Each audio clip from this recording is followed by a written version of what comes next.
Today, I'm going to talk about a procedure, a process called blood purification, and its role in infectious disease.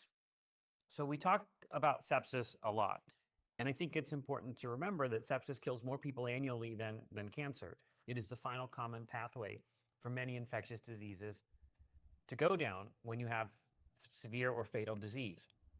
And sepsis is a dysregulated response to infection that causes organs to fail, multiple different organs to fail.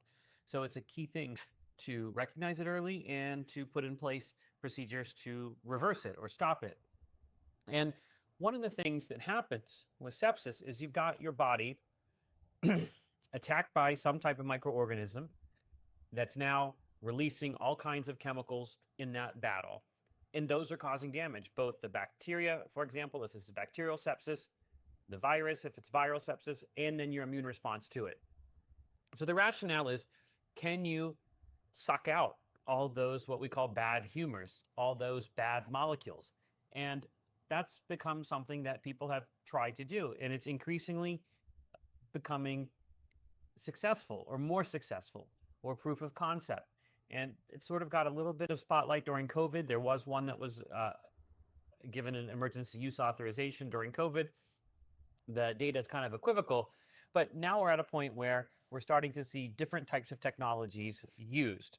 And there was an important clinical trial called the Tigris trial, where they did basically a blood purification procedure where there was adsorption to a certain antibiotic called polymyxin. And what's that going to attract? It's going to attract gram-negative bacteria, the endotoxin, that's part of the gram-negative cell wall.